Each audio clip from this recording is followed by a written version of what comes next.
questioned the MP for Tanjung about the action taken against PPS.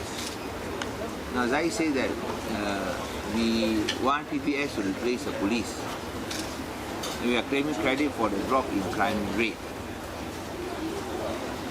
He said that the drop in crime rate is because of PPS. I think that's a lie. We ask him to show proof. We ask him to show proof. I think a Home Minister cannot continue to function with lies.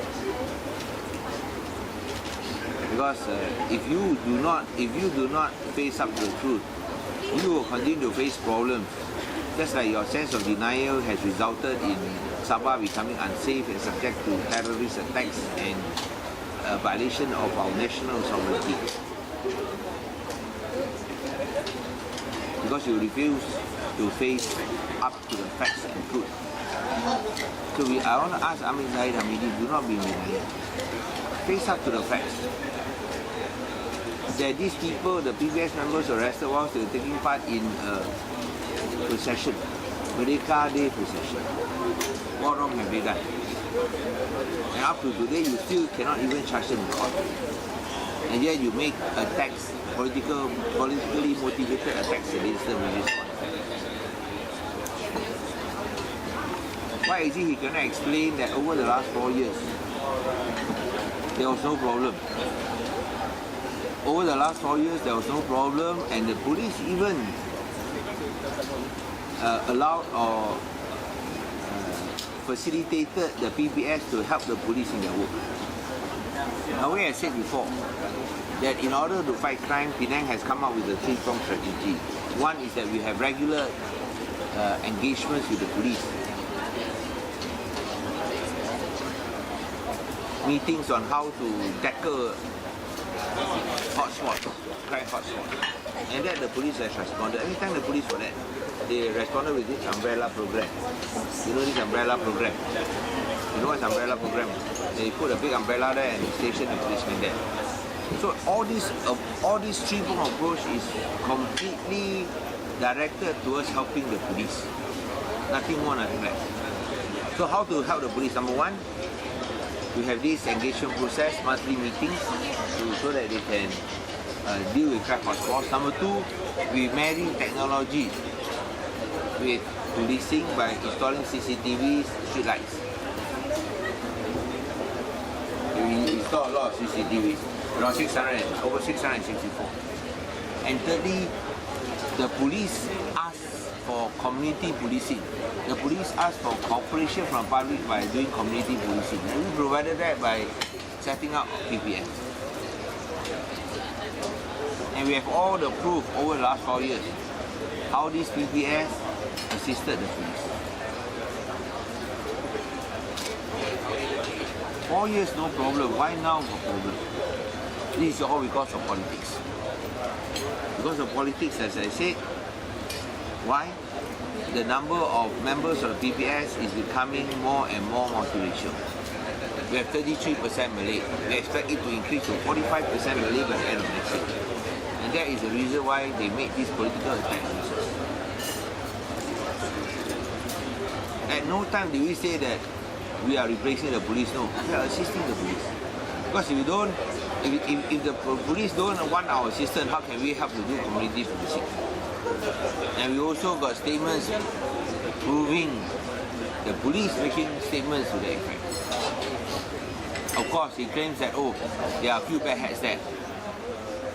But there are also many bad hats in the police force. Does it mean just because of one or two bad hats in the police force, the entire police force should be punished? We don't deny that one or two persons may have done something wrong. But when they do wrong, we don't protect them, we insist they are also punished. Similarly for the police.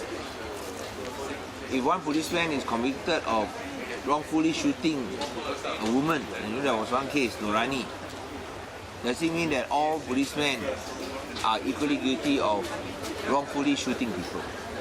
If two policemen are convicted of using C4 to murder people, does it mean that all the policemen and policewomen are guilty of murdering people by using C4? You cannot, because of one or two, wrongdoers, the entire force is punished. Because if you use that logic, then 120,000 policemen and policewomen should be punished. So why do you have practice double standards? Why are you hypocritical about it? So we once again ask Zahid to show proof, and if he cannot show proof, then I think he only proves that this is a politically motivated attack. And we are willing to face this matter in court. But up to today, still not charged in court. He said to be very straightforward, very simple. He said what? Oh, they are illegal. What illegal? This is set up by the state government. If political parties can set up their respective bodies, right? In UMNO, there will be what? UMNO, I don't know what you call it, commando or whatever. In other parties, they're like unit AMA. Political parties can do it, government cannot do it. What type of logic is that? Political parties like UMNO bigger than the government. If political parties can do it, and not just UMNO, but other parties can do it, what is wrong? With the government doing it, this is a state government, please remember that. This is a state government. Even though it may be from the Pakatan Rakyat, but it is still a lawfully elected state government.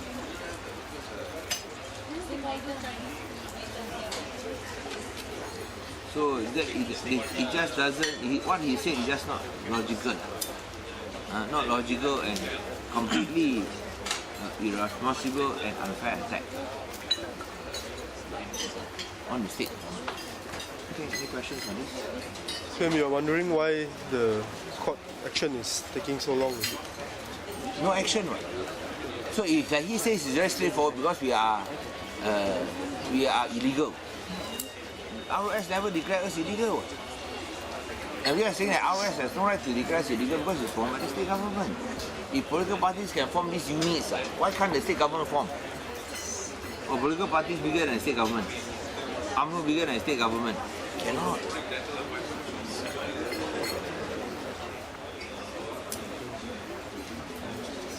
So this culture of lies is becoming very prevalent.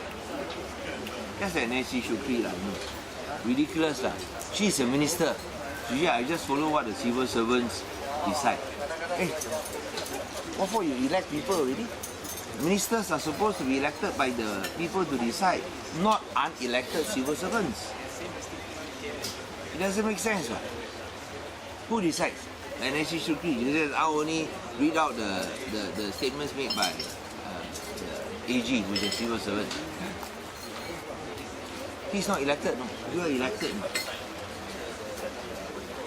So are you saying that you have no power, the civil servants have power? So this is a shocking admission. At no point you elect Rasa Nation because they are government without power. I don't think this is true. As you say, Nancy Shukri cannot run away from responsibility. She just cannot run away and hide because there's no place for her to hide. She must face up to the responsibility that she has failed, and whether she like it or not, that she has been willing to go along with what was decided by the civil servants. And that is not leadership. That is not leading from in front. That is what we call leading from behind. 做领袖不是从前，不是从后面领导。做领袖不是躲在后面领导，做领袖要从前面领导。A leader should not lead from behind, he must lead from the front.